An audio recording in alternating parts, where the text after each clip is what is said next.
Hello, everyone. Welcome to another Lighthouse live session. Today we have another very special guest. He spent 16 years in advertising and now he runs a very highly successful AI studio, creative studio.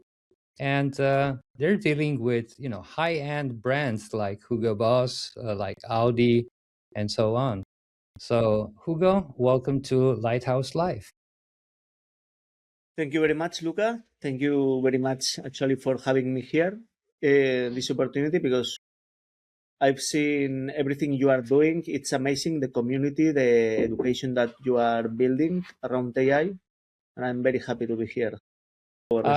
So I usually start with backgrounds, ask my guests about their backgrounds, but I want to start different today. I want you to tell me a story. And Okay. this story, as many of our stories, starts in 2022.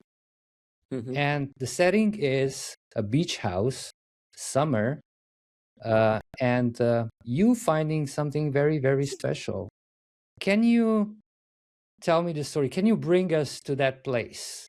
What it was, Yeah, what it yeah, felt of like. course. Those were the magical times when everyone discovered Midjourney, and we were all amazed.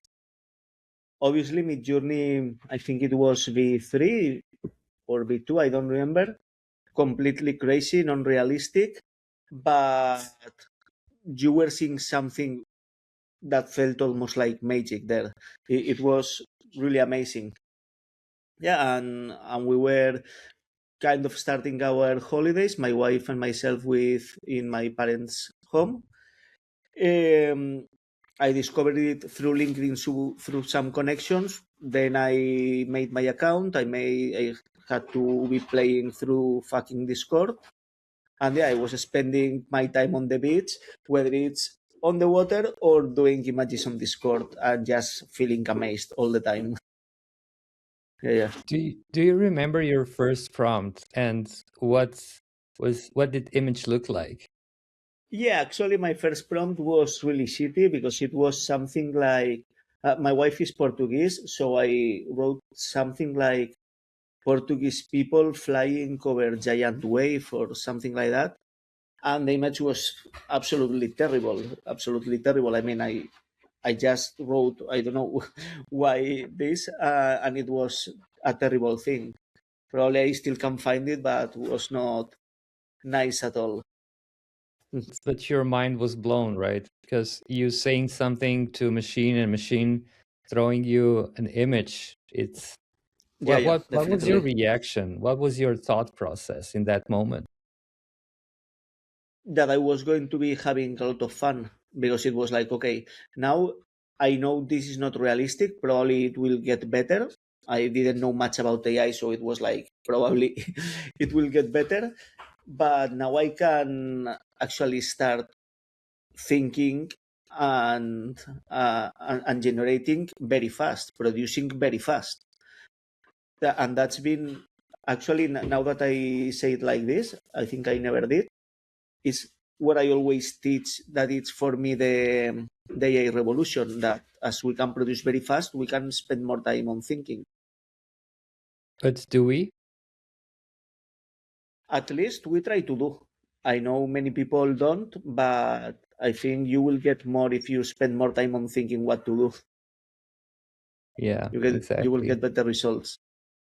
I thought that in the age of AI that machines will do all the work and we will just relax. Maybe this is in the future, when we all lose our jobs. But Probably. I really thought that, it's the days of hard work are gone, are past us. But I know for a fact that you have been working more than ever, correct? Yes, I've been working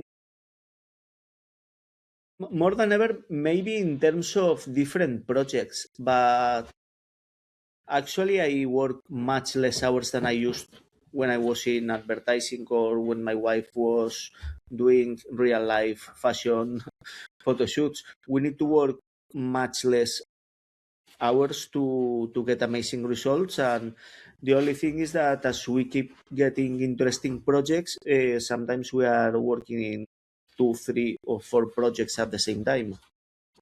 Mm, So mostly you can work as much as you want. exactly. Yeah. And that's the beauty of it. Now, take us from Spain to France. You went to Cannes Lion and you gave a presentation, a workshop to creatives, um, to artists, and you did like 6 image car campaign in under 8 minutes. So that would usually take you 2 to 3 days. What was the reaction of people when you did that workshop? Yeah, that was funny because, of course, I was doing the car photo shoot because I used to work many years for the car industry, and I knew how long it took me to produce a at least high-end visual just for a presentation, not never the final visual. And yeah, you could take 2, 3 days for maybe sometimes where you are looking for backgrounds, trying to place a car that works in that background, retouching car. And then obviously I had some pre-prepared things, at least the car that I wanted to showcase. And yes, it was not under 8 minutes, it was under 7, because in the last minute I was changing the whole set of pictures into just a different background. So I was doing actually almost 2 photo shoots in 8 minutes. And yeah, people were amazed. It was already 1 year and a half from Midjourney release, probably. Quality, even not perfect, was much higher, but actually you could already attach reference pictures and you were getting the car 90% right. It would need upscale and retouch of a lot of details, but people were like, is this possible, really? I mean, they were not there to learn about AI, they were to enjoy Cannes Lions.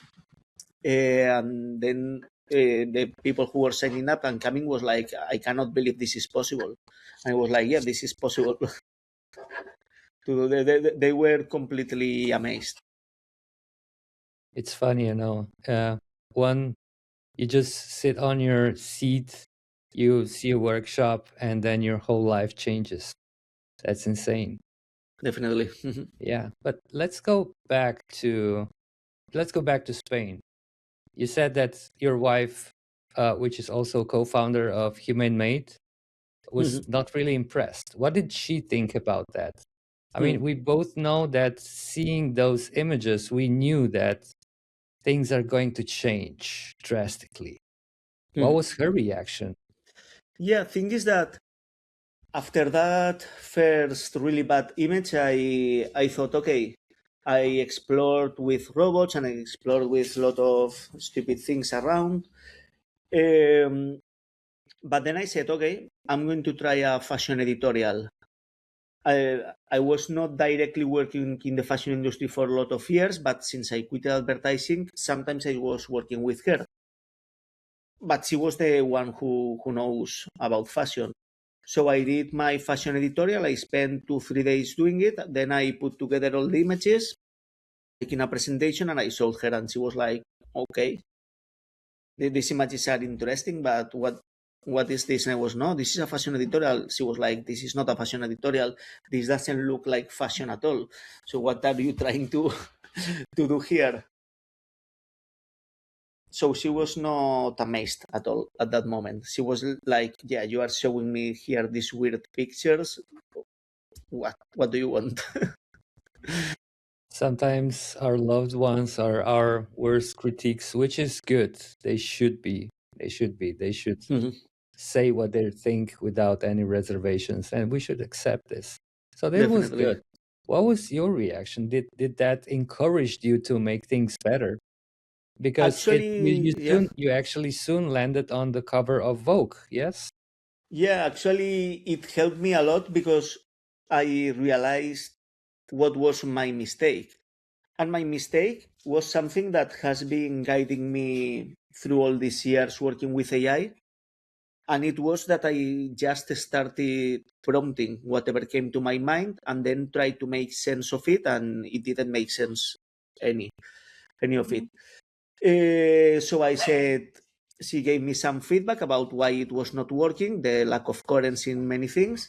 So I was like, okay, then let's do what we do. Always when we have a project, let's think a concept, let's make a mood board, and then once we know what we want to do, let's start generating again. And yeah, as you said, it landed as Vogue cover and 9 double spreads in the magazine. And the only difference was having an idea to develop, because it was published in November. We did it Which year? early 2022. 22. But we were doing it at the beginning of July. Thing is that from the first bad images that I thought they were an editorial to the ones that actually were the book cover, it just spanned 3 days. So I was not better at prompting. I had no idea on how to work with AI. I still had the same limitations of working through Discord and not attaching any reference pictures or describe them or anything at all. It was just to know what I wanted to do, to have a set of color gradings, a set of visual references that we wanted to try to approach, many different things that helped us. Therefore, I always think that it was us, it was the humans who made the difference. AI, it's the same for everyone, but depending your knowledge completely out of AI, you can get very good results or not. It's very interesting because the background, a lot of time background helps. But I've met a lot of people without any creative background and they're doing stunning works.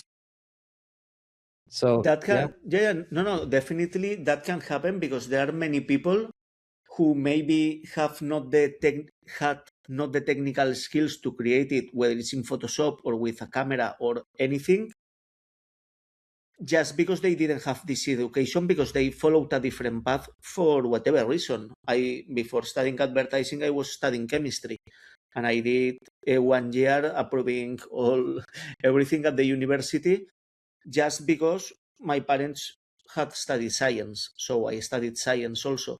And at some point I realized and I discovered some people were working in advertising watching a movie and said, so this is a profession actually. And I thought about joining. What I mean with this is that these people, maybe they don't have like a professional creative background, but they were creatives actually. Probably they have good taste, probably they have seen movies, exhibitions, they like painting, they like anything that it's related to the creative field or to the visual field, let's say. And obviously they can create amazing things. mhm. By the way, our audience, if you want to ask any questions, Hugo, please put them in comments and we'll get to those a bit later. But right now, I am really interested. You said that ChatGPT or machines cannot have good ideas. So there was quite some time ago, and with boom of better and newer models, do you still think the same? I do. And I do for a reason. I mean, when I say things like this, obviously I always speak about the industry I'm working on. My industry is being a creative professional. That means that I'm not an artist. I'm a creative professional. I work in advertising, trying to solve problems for a client. But it's not just, I mean, trying to solve problems for a client. You can do it in a lot of different ways and from a lot of different perspectives. From the advertising perspective, which is different than marketing, you need to connect with the audience. And to connect with the audience, you need to think of human insights, their needs, what can worry them, what can be really funny for them. And if you are just a machine, you don't have their needs, you don't have their worries. I mean, you can be trained with a lot of information, but you don't have this. This doesn't mean that with the help of a human, you will develop a very cool idea with ChatGPT or any other LLM. But just giving a briefing, it's nearly impossible to have it because machines don't have our needs and don't have our day-to-day experiences that one day change because something crazy goes online and suddenly everyone loves it. Machines don't understand this, cannot understand this, obviously.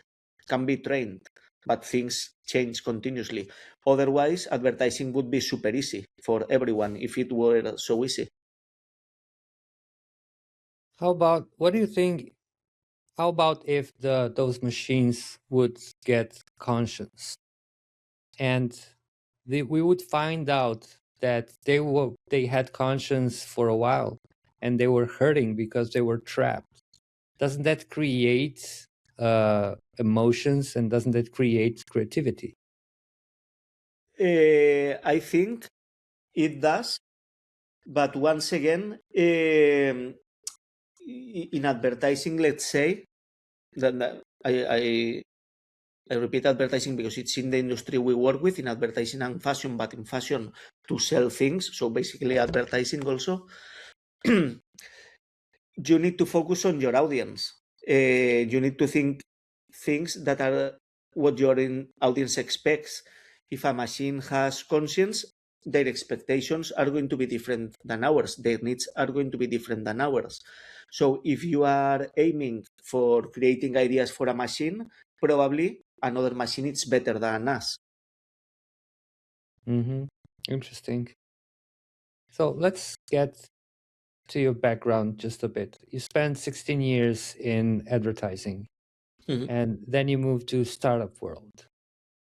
And why did you leave?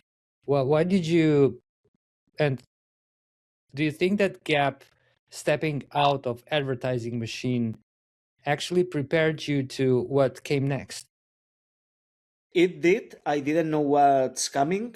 Um, to start from the beginning, I quit because I was tired of ending my workday at 4 a.m. too many days per year. So it was already a lot of years working until very late, working very hard, lot of hours, some usually having fun at work also, that needs to be said. But it was like, okay, I'm not having any life just on the weekends, and some weekends I'm working also. I mean, I was living for 3 years in a house, and just when I quit advertising, I discovered a lot of places, and my wife was like, "No, these are not news. These have been here for a long time." I was like, "I have never seen them because they were always closed when when I had time to pass by." So that's why I quit advertising. And then when I started working for startups, one of the things that I realized very soon is that their world were different from the kind of clients that I used to have. They had different problems. So I studied an MBA, actually two MBAs, to understand them better. And I didn't know, but this ended up helping me on how to promote my business and how to work to run a business, not just creatively, but the whole business. What problems I was going to be having, even not being a startup itself, but being a business owner. It's interesting how our life choices lead to one moment where everything seems that it was just. Yeah, yeah. Totally. Because again, no idea what was going to happen, but definitely I had the freedom. I was working as a designer for startups. I had the freedom to dig into AI. Probably if I had been in advertising, I would have been working until 4 a.m. or 2 a.m. thinking campaigns and wouldn't have time to dig into the AI the same way that I did. Hugo, can you check your sound a bit? We had a bit of a disturbances right now. I don't know Yeah, if our spectators felt that, but it was weird, like aliens were coming. Weird sound. yeah. I don't know. Can you hear me well now? Yes, I I have can hear here. you. Okay, I have here the echo cancellation. Well, but it's while the recording, so I cannot change it. All right. Okay. Maybe Anyways, we'll. Yeah. Sorry. I don't know why I can hear you perfectly. All right. I wanted to say I was interrupted by that sound. It's so it.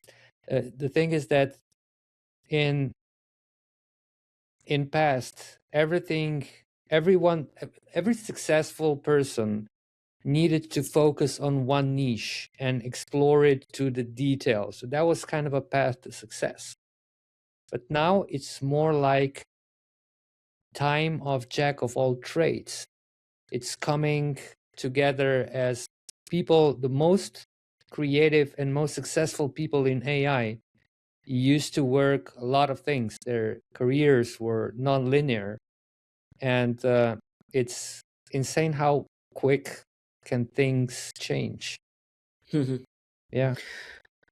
Yeah, probably one of the good things about this, about having this non-linear career, is that you get more experience at different ambits of life. Like me quitting advertising, working for startups, learning about their needs, studying an MBA to do better work for them. Everything helped craft what I am right now. So obviously, the more experiences you have, the better, usually. Mm, mm. There is something that is very, very common to us. We both think that tools are the last thing you should be thinking of. You should be thinking of the creativity of ideas. So, reading, going to galleries, the art exhibitions, watching movies, art movies, And do you think that creators are getting better at this, getting better ideas? Or are people still leading with the tool and hoping that idea would follow? I think people doing best work, it's because they don't get me wrong, they don't care as much about the tools, but what's behind them. I mean, the tools are getting easier and easier and better and are available for everyone. What makes the difference is sometimes it's your background, because you had a professional background. Sometimes, like we were discussing, you didn't have a professional creative background, but you had a background where you were very interested about well done movies. Sometimes it can be city movies, and that's what gives you a style also, and you can have your niche, your creative professional niche. It's a mix of everything, but I always get the example of my wife. I think she's better than me and doing AI, and technically she knows much less than me, but she gets more amazing results than me usually, and she can do things that I don't know how she has done them. And when I ask her, sometimes she doesn't know even how to explain to me, because it's like, no, I just did. She does things intuitively, because it's like, this should be working like this, and it works. But she's not a someone technician, let's say. Yeah, and this is why exactly we went from Lighthouse Academy, from teaching tools to teach how to think, how to act, how to talk to clients, how to work, how to, Exactly. of course, we're also teaching tools, but tools have become so intuitive that anyone can take them and experiment them. And Yeah, yeah, this is why we are revamping our courses continuously and implementing the human touch into it. very Not good. just tools, but also how to why to use them and when to use them. All right. So let's move on to hands down work. So can you explain what happens in HumAInmade, sorry, when you get a pitch from a client? What happens in the first 48 hours? Yeah, So a pitch itself, usually pitch is like a contest with other production companies or whatever. Luckily, we don't get much into pitch because when they hired us is because they want to work with us. Then also, we, we are actually not a studio itself. We are more like a director's duo. So our clients are production companies. Most of the time. Sometimes they are agencies, sometimes clients directly, but most of the time, working with big clients, there is an agency involved and there is a production company involved. And so maybe is the production company in the pitch, they can win or not. But once we get the confirmation, it's because they are going to be working with us. For sure. It's not that we are pitching or competing against other AI artists or AI filmmakers, because they want to work with us. Anyways, that being said, usually the first thing that we do, it's like in any traditional commercial, we do a treatment. A treatment before any storyboard, before any still images. Well, actually, in the treatment, you are making still images or even videos sometimes, just to show that you understand their story and how you want to approach it. Because this is the best moment that if someone thinks different, you can change things even before making the proper storyboard. And you can discuss with clients, okay, you have this idea. Sometimes it's you usually get the script, even if it's not storyboarded, but they are imagining it how it's going to be working. So they explain the story to you. And part of our job is to know if that's possible to do or not. And if something is not possible to do, give them options on how to do it in a different way. If they don't like, which usually does not happen, try to find another solution. But guide them. For most clients, and by clients I mean the brands, agencies, and production companies, AI is very new, and they have not thought the ideas thinking on producing them with AI or with AI possibilities. They just think ideas, and now it's like, instead of traditional production, let's produce with AI. And sometimes it's not possible to do the exact one. So you still advise people to do some work traditional way. And if you do you do it? We don't do it because right now we have enough AI work and we want to stick with it. Every time I could say that we can do 90% of the things that they ask us, but 1 year and a half ago, or even 1 year ago, we still had some clients that wanted to work with AI and we were telling them not to do it because it was not possible, or the results were not going to be as good as in a real photo shoot, for example, and probably it was going to be much more expensive. So it was like, just do the photo shoot, whether with us or not with us. I mean, we don't care.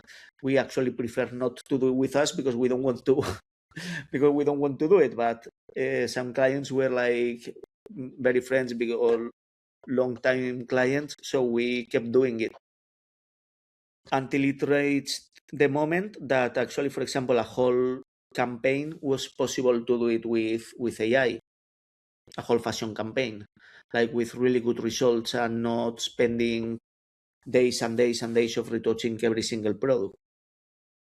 Makes sense, yeah. So not only saving money, but also saving time, which goes hand in hand, of course, yeah. Which brings us to, you said that a major part of clientele is about cost. You say that you deliver work with 60 to 80% cost and still are, and you're still profitable. But isn't this a bit dangerous point to talk about? I mean, does that frame commoditize what you do, or is it actually just open the doors to other companies?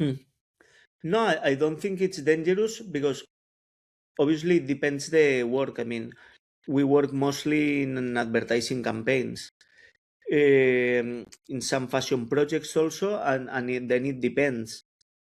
And I will give you two examples. when it actually the cost is like 80 to 60% cheaper, it means that a TVC could cost you 300, 400, 1 million euros, and you can do it much cheaper. So still 80% cheaper than 1 million, it's 200k. That's a lot of money. So what are we profitable? Because unfortunately, before you needed to have a team of 40 people, now it's 2 people plus maybe some maybe usually post-production. So obviously there is much less people working. And also this doesn't mean that the overall cost, if it's 200, 250, it's everything for us, because we do our part, but then we have the post-production, the colorist. But overall, we don't need to rent expensive cameras. We don't need to pay for expensive locations. We don't need to travel to different parts of the globe to make it. So obviously it's much cheaper, but all this part that they are reducing was just in production cost and expenses to rent things, to hire people that unfortunately now they don't need to be working on the production. Then there is another example of a recent campaign that we did. Actually, we just delivered today the videos. They were approved and delivered the final videos, where the client told us, okay, but actually we end up paying the same price that when we were doing it, the real photo shoot. And we were like, yes, but now you have 4 different locations with the same light, three models. You have pictures on a boat. You have pictures with a car that just renting it for a couple hours, it's about 10,000 euros. So you have a lot of props, you have a lot of things that it was just out of your league to have them. And in a day of photo shoot, obviously you are depend on the light that you have. So you have certain hours that you can work, especially if it's in winter. So you need to get closer locations and less mobility. Now we can do anything. So they end up paying the same price, but the result, and the result is not because we were on the moon or we were doing crazy things that can be only with AI. It's just that they had better result, more locations, more models, better props. But you're still working with traditional, for people from traditional industries like makeup artists, like hairstylists. And how do you communicate with them on the session? Well, it depends the project, because it's true that we are making some hybrid or participating in some hybrid productions. So it depends even our role in these productions. In some of them, we've been just like the AI techniques to make the driving shots, for example, but we were not even in real life shooting. Even we made plates for the backgrounds when they were shooting on a studio. But there was another director leading the project, and there was the whole team there working. There are other projects where we were actually directing the piece. So obviously we were guiding them on the things that we needed in a very traditional way. I mean, we had part of things made with AI. We were there watching at the live shooting how things were integrated with our backgrounds, but we were the directors of the whole piece. So if we needed more makeup, if we needed to fix the styling, we were like, okay, we need to to fix this. Then in other projects, in many projects at the end, these profiles are getting lost on the way because you don't need them. Maria, my wife, besides being a creative, she was a stylist first, so she can handle this. But for some projects, she still hire some of her assistants to help her with the styling, and then Maria does the pictures.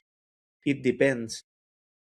It depends the project, and there are full AI projects, hybrid projects, projects that are full AI, but we still hire people like stylists to help us with that, for example. It depends. or consultancy. Yeah, Exactly. exactly. Let's talk about copyright. You said that in last 3 years, single one client asked you about copyrights. Does that worry you, or is just a pragmatic reality of where the industry is right To be, it does not worry me. It surprises me sometimes. Um, it's starting some huge companies, some huge corporations to ask about it, but like they don't really care. They ask, and it's like, okay, you explain how copyright with AI works, and they just are okay. I mean, they are so far have not seen like very worried about it. Yeah, it seems Yeah, like. for whatever reason, I don't know. Interesting. Because there was a lot of fuss in past about this, but now it seems like all this chat is going quiet. No Yeah, yeah, one talks about this.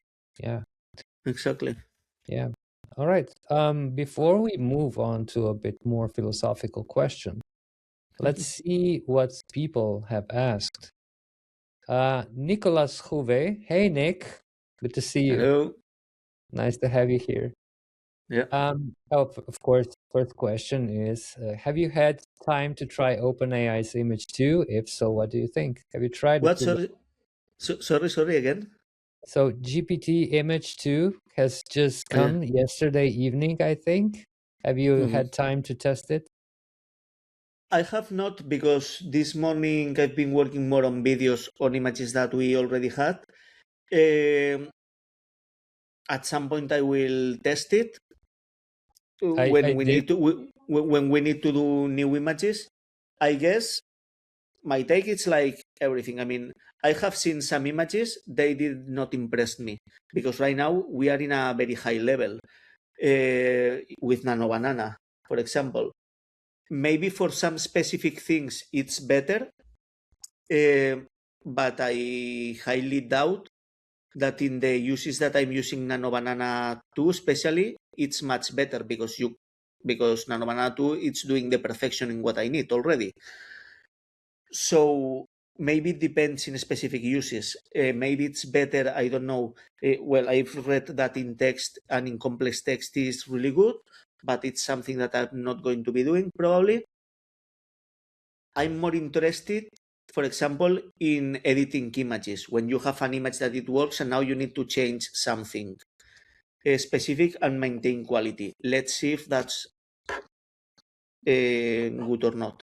Would be for me my primary reason to change to this model. All right. I want to show you something because I have tested it. I'm gonna do this really, really quickly. Mhm. And this is the Weavy. I tested it in Google, Mhm. I'm sorry, OpenAI GPT chat and Fripic and Weavy. And the thing Mhm. is that I told him just to take, let's see. Oh, there you are. Yeah. I told him just to take the thumbnail that I'm using for our, well, thumbnails. And I told him, of course, convert it to vertical, keep the text and the same. This is the Lighthouse Live promo for Friday, which we're having. And the thing is, I only fed it with GitHub link to the notepad that we will be checking out on Friday. And I Mhm. got this. I mean, it's not perfect, but if you can see, it has everything. All the Yeah, yeah. notes are there. Everything is there. It's just insane. Just one No, no. link. And this is Definitely, it's impressive. Um, thing is that when I think of new models and what they can do, obviously I stick it to what I need to do. Something like that, probably as it's not part of my job or our day to day. Because yes, I've seen some examples with text and with a lot of text actually and complex text, and it was impressive. But it was like, okay, yeah, but I don't need this, so I need to test it in what it's my work. And Nico is asking one more question. He's saying, do you think prompt engineering can be a competitive skill? I think prompt engineering never was. I agree. Period. I completely I, agree. and especially once since we got any LLM that you can customize, we use ChatGPT. I mean, ChatGPT is fucking horrible for everything, but to help you craft your prompts, we have our custom GPT with some structure, with a lot of guidance, and it works wonders. So we don't do any prompt engineering. I mean, we describe what we need, test the prompt, and if we need to keep changing color grading or something, we give instructions, we get the new prompt. That's it. So we don't prompt engineer anything, and never did. Exactly. And Alexander is asking, how would you describe the difference between pro-grade AI and AI slop in your own words? That's a good question. When I speak about pro grade AI, it just means professional grade. That means that we don't.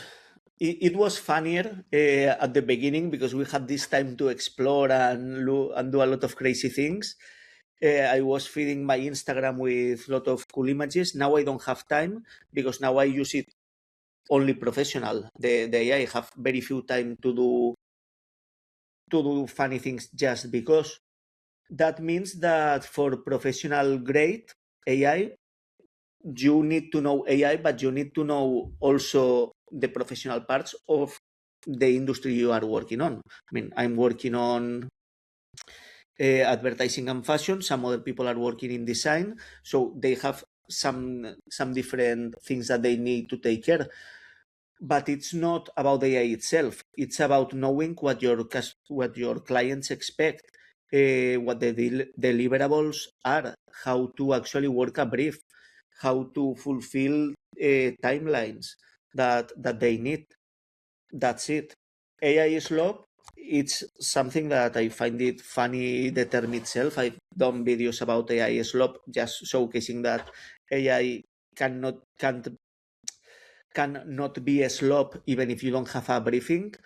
But for me, probably AI Slop is those channels that YouTube closed about cats or Jesus Christ doing crazy things. That's the real AI Slop. And let's say with a worse level than me or than you or than just someone which is less skilled, doesn't mean that that's a slop. It's just that it's improving, is that it's learning. But if it's following professional methodologies, he or she it's working in a pro grade way.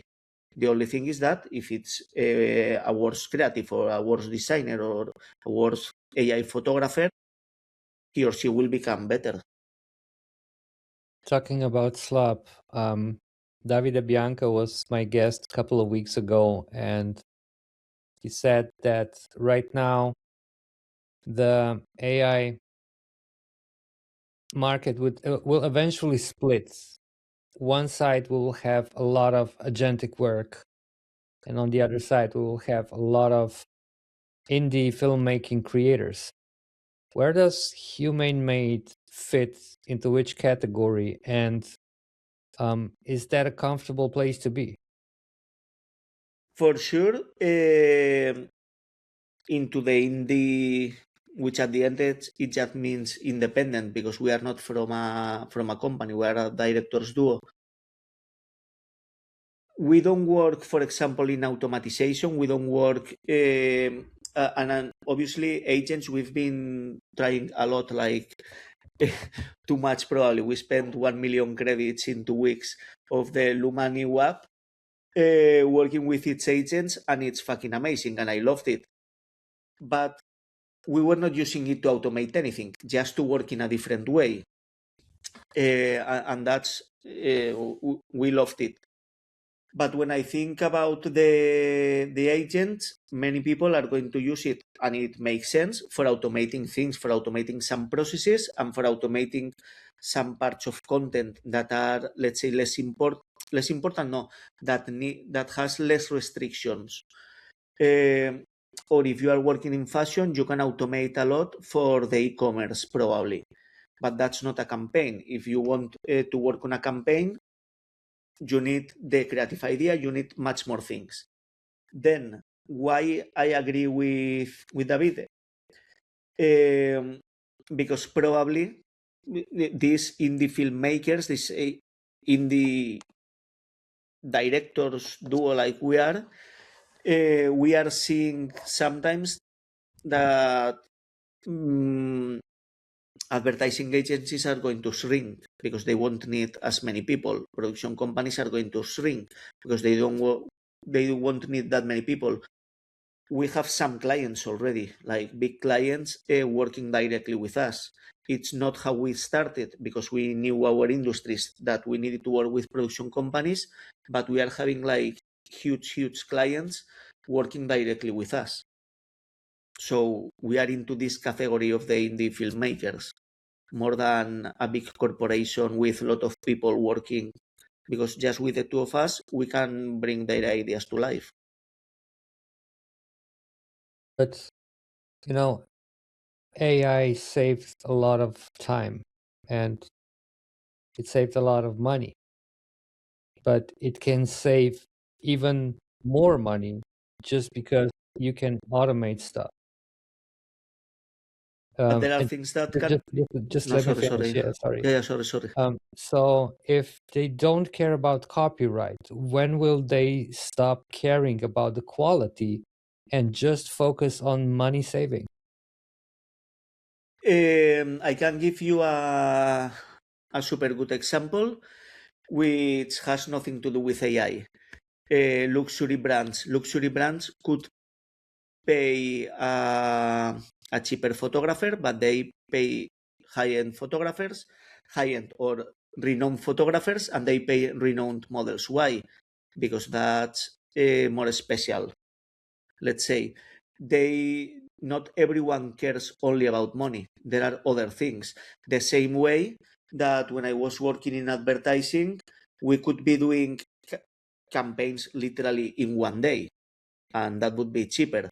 But instead of that, we were 2 months until 4 a.m.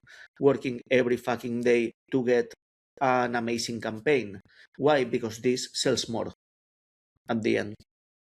Because this is how you build brand, and this is how you actually engage with people in a world full of content. In a world full of content where you are constantly bombarded with more and more and more and more content, you need better ideas that connect with people. So there are things where automatization makes sense, obviously, like this example that we discussed before, the e-commerce, because there you are just showcasing the clothing in the coolest way possible, but you are not telling a story.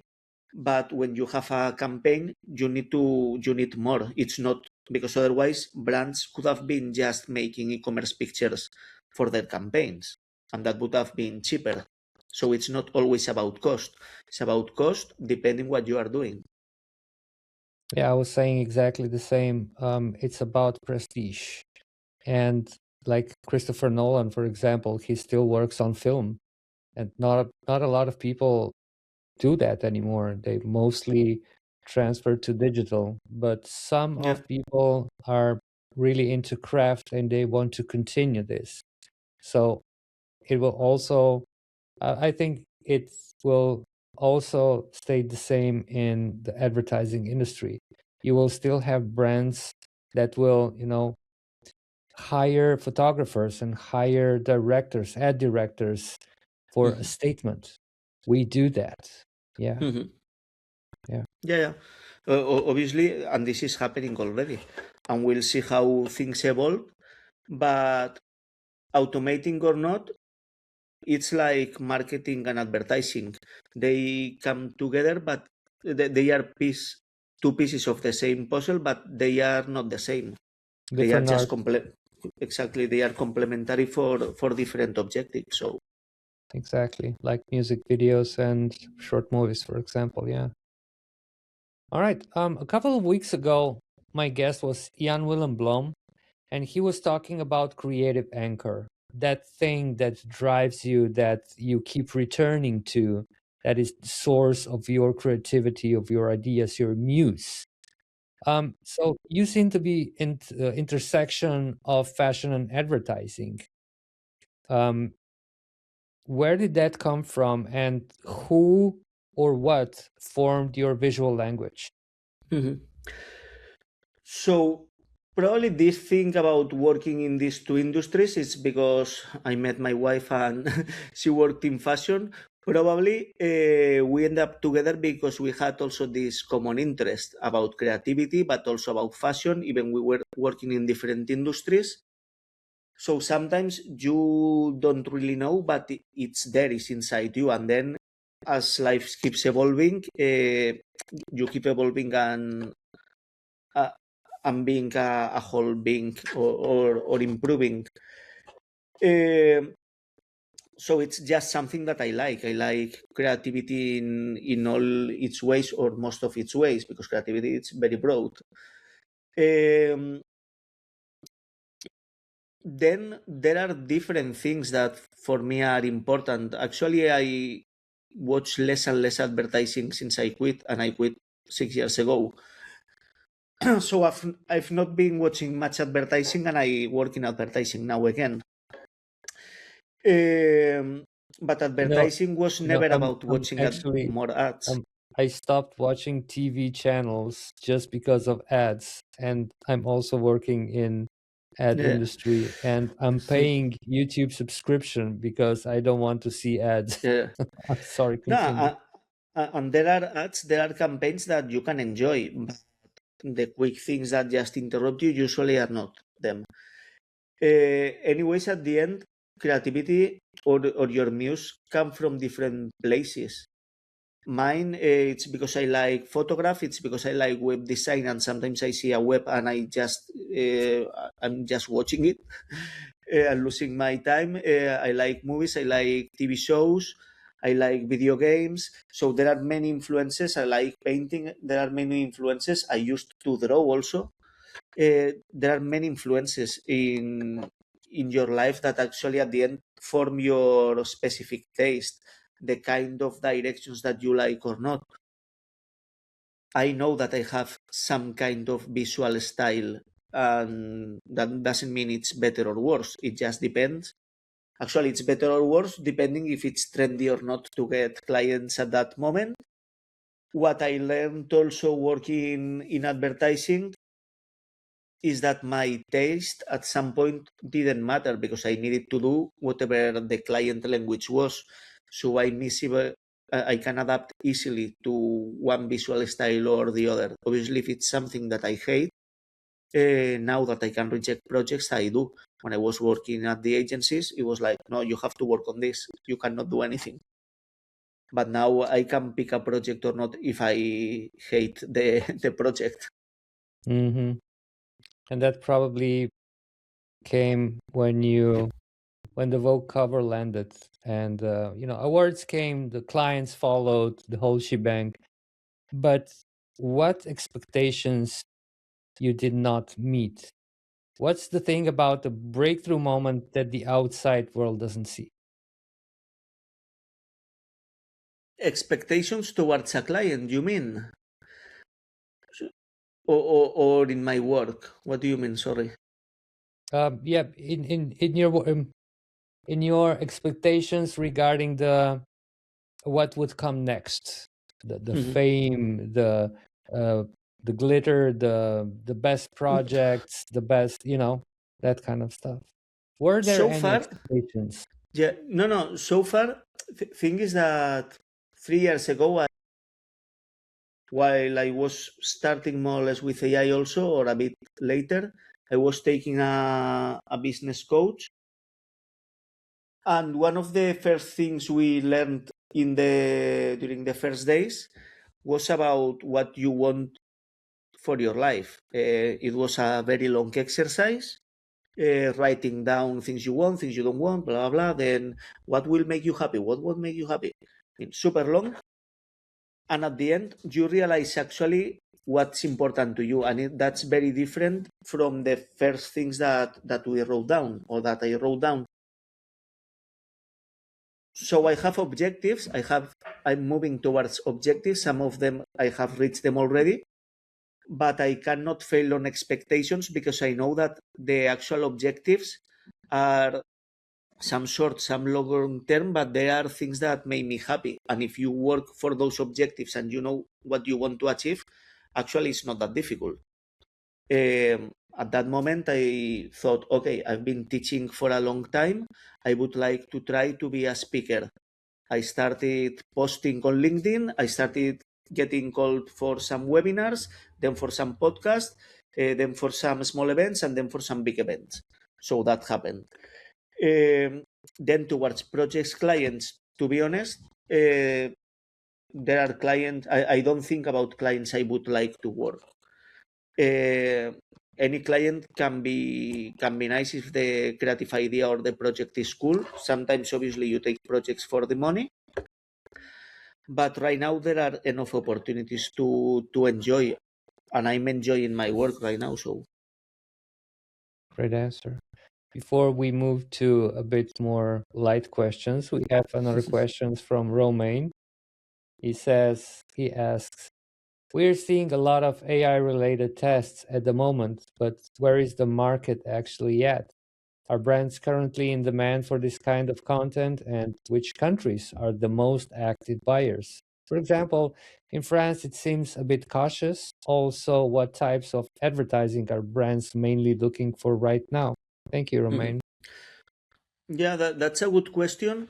And actually very interesting because every time I get a call from a new client from any production company or client that it's the first time, they always tell me no, because here in France things are not moving forward. Here in Spain, or no, because there in Spain you are much more advanced than us on Australia, or you in France are much more advanced than us on Spain, or there in the US we are less advanced than you in Europe, and then in Europe no, because in Europe we are less advanced than the US.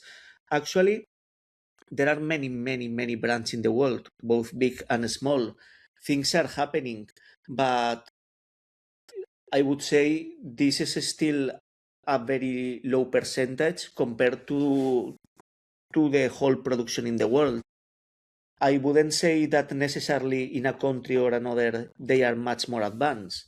We are finishing a TVC here in Spain. They just released a TVC in France like 10 days ago that we made.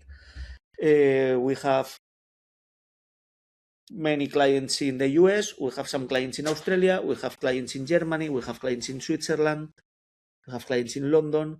That doesn't mean that they, in any of these markets, they are releasing a lot of AI content and a lot of TVCs.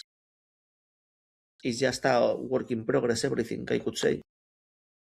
Coming from Slovenia, I know exactly what you're saying.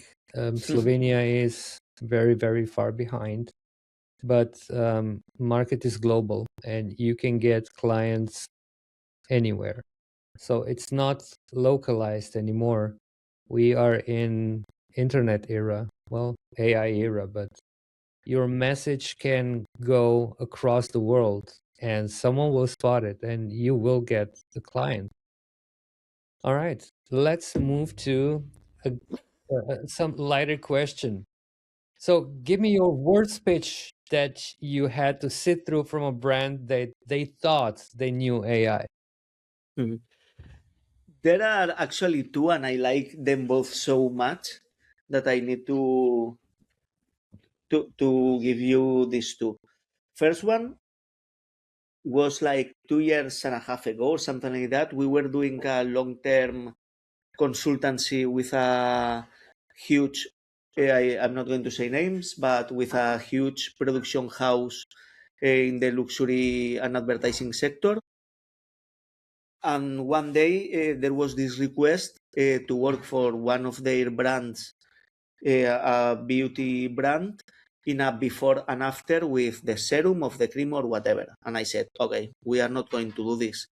And the creative director was like, yes, we are asking, please, we need, the client wants to see this. And was like, we are not going to do a fake skin and a fake skin before the product and after and before the product. That makes no sense. I'm saving your job. So we are not going to do it. Actually, I thought I lost the client that day. That was a Friday. That was the ending of the conversation. We are not doing it. Then next morning they say thank you, and they have, because this could have been very wrong, and they have changed the briefing. I explained what you say. I was like, yeah, of course. You need to think first what you are asking. You cannot lie that much. Even you can Photoshop a little bit, but don't make everything fake. And then there was another one, and this kept happening, fortunately, in this massive design company that they have their own model. They are now an aggregator, so you have other models to work with. I don't want to say Adobe, but I said Adobe, yes. So it was not for Adobe. It was for another client that I cannot say, but they wanted something, and we could only make it with Adobe Firefly, and this is not possible, period. I mean, their model is not good enough, and your expectations are going to be that was with the about highest a year standards. ago because Firefly has become quite okay. Oh, but yeah, of course, Yeah, but Photoshop is using Nano Banana too. So yeah. no, that was actually on Christmas, so and they had already some models, but working with having even an enterprise plan with Adobe and Adobe Firefly, where you have also other models like VO3 and Runway and Luma, I think they have, and something else, doesn't mean that you can use them, because Adobe only will cover if you use Adobe Firefly. So Adobe Firefly for Photoshop actually works really good, but to generate the videos itself, it's very limited compared to other models. So we said, like, we are not going to do it, and we just did not take the project. Someone else did, and this someone else had a very, very bad time working on that project. All right, Sergio is asking another client question, but that the last client question, and then we'll switch to others. So Sergio is asking, what could be your recommendation to get more clients? We have been producing AI content and won some festivals around the world, but getting clients has been difficult. I think it has a very easy answer, and it's because maybe you were not. I don't know what they have been doing, but I see many artists struggling because they are very creative with AI. But if it's something a client that won't buy, then it's completely worthless. You can win AI awards, which are very creative, but if that a client cannot relate that to their product, they are not going to hire you for any specific reason. That's why even when we had more time to work on spec ads, we always choose very carefully what we are going to be doing, not the craziest thing, not the most creative thing, but things that we knew that were going to get us clients, because clients were going to be related on that piece. So it's not just about creativity of awards, it's about making them feel trust and safe working with you. So they need to see pieces that they can relate. I agree, Hugo, but let's be honest. We are in advantage here, me and you, because we have been on the market for quite some time and we've produced quite a lot of content so people can see our development and where we're coming from. So Yeah, we yeah. are in kind of advantage, yes? I agree, but the only reason is because we started posting more and more and getting in front. But again, for example, when we got the Vogue cover, and actually we did 3 AI projects for Vogue, 2 more after the Vogue cover. And obviously that brought some attention towards us. But the fashion industry was not using AI. So actually we had to look for our clients into different sectors. How we start getting them? Because we were doing things that were related to them. We started a lot in the beauty sector because we thought, okay, the results with this are good, and this replaces traditional CGI. Traditional CGI could cost them 80K. Now they are going to pay 10K, 20K. And we were replacing traditional CGI but by AI. I would For also example, advise to focus on a specific industry and completely. find a problem that you can solve, because there's a lot of opportunities in this area. Don't just go out and create your ideas. I mean, you should do that, absolutely, and publish as many of them Mhm. on your socials. But define an issue, define a problem of a certain industry, and try to solve it. Exactly. All right. Um, so you've been on stage on Cannes, Digital Fashion Week, Paris, all of them. And which audience actually asks the hardest questions? Are those creatives? Are the brands or tech people? Probably the brands, because I I can say that creatives, at least in my experience, we still work with a lot of agencies, and sometimes they are like, no, but no, we are very hard with free pick or with Quibi or whatever. And then you see their mockups and you see like, seriously, this is what you are doing. Being an art director may be better than than me. But the clients, but these creatives actually they have another job, which is thinking ideas. But the clients are the ones who are actually worried about, but it's my product going to be the real product?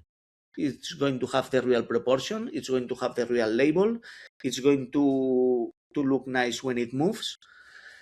Um, they are the ones having more concerns, not about copyright, but about other legal stuff. Can we use it? Is someone going to sue me because I've been using AI? So they are the ones who think, in my experience, more and have more doubts. Technical people, I wouldn't say they have been very annoying, to be honest. I think the technical people are not in those events. They're doing work on computers, testing and Yeah, experimenting with different models and with different nodes and such. yeah, yeah. All right. Alexander, another question, good question. Do you think that high quality visuals aesthetically and scalable workflows will give you a competitive edge in the long run, considering tools and agents get better? That's a good question, and I'm not sure about it. There are two things here. Obviously, you need high-end visuals and high-end videos. I mean, to look good in whatever is your niche, whatever is your category. Even if it look, I mean, not everything needs to be cinematic. Some people make a lot of money doing user-generated content. Some people do a lot of money doing like ugly visuals, but because that's a style and you can get your audience there. So obviously being good at the category that you want to be working with, and then if it's scalable or not, once again it depends the kind of business that you are working on. If you need to automate more or you don't want to automate more, scale it's not just automatization, because it can mean growing your company. For example, for different reasons we are not interested in growing our company, in being more than the two of us, because they hired us for our craft. If we have more people doing this, it's not our craft, it's someone else's craft. Then, depending the moment, we are not interested in growing, because if we grow, then we are a studio. If we grow more, we are an agency. Then our competitors are the agencies, and the agencies are the ones who have the clients right now. So we prefer to have all these partners. We can be hired now directly from the clients, from the advertising agencies, and from the production companies. If we want to grow into something else, one of them are going to be our competitors. And right now, all of them can give us work, and it's what is happening with us. Correct. So All it right. depends your goals. Back to later questions. What's the piece of AI creative work that made you stop scrolling and made you say, wow, insane? For me, probably one of my favorites AI artists of all time. And to be honest, right now I'm not following that much her work that much. I mean, I follow her work, but I'm not checking it like every day. Was nice aunties. I love this kind of naive by crazy surrealist style she has. Then we were seeing a lot of things and a lot of crazy creativity, some things darker, some things in a different style, like futuristic aesthetic or retrofuturistic aesthetic, a lot of things. But Nice Soundist was the one that I was like, wow, this is really cool to watch. It's obviously a personal thing, but for me, she was truly inspiration. All right. Okay, so let's close this podcast with a really nice comment that Gabriel Juarez just posted. And he's saying, I think, as you think, we don't watch stories or look at visuals because we need information. We do it because we need to feel something. And that need is completely immune to automation. If we keep crafting something that makes us feel something, you're moving towards the right direction. That's I very nice. agree. It's a Yeah. nice quote, yeah, I agree. Yeah. I'm very well written. Yeah. All right, Hugo, this was a pleasure. This was a very, very nice podcast. Thank you for joining me. And I invite everybody to join next week, first, this Friday, where it's going to be a bit more technical podcast. We will have Yanni explaining and demoing a couple of nice 3D nodes that he Mhm. vibe coded about 2 or 3 weeks ago. And the thing is that he first opened Comfy 2 months ago. So this is just insane. And Nice. join us next week, where I will host the one and the only Gossip Goblin. If you don't know who's Gossip Goblin, just type it in YouTube and get your mind blown. And the second thing that you should do is go to lighthouseacademy.ai and check out our courses. Maybe you will find something for you. We are constantly improving our courses, they're not staying the same. And we're also designing new courses. So between us, okay, we only have 16 viewers, so this will I will keep this between us, but we are creating AI filmmaking course. We will have Jan Willem as course leader, and we will have a couple of very, very cool mentors. And there are more news incoming. So thank you for watching. Hugo again, a pleasure and an honor. Thanks to you for inviting. It was a really good talk. All right. Bye, guys. Bye bye.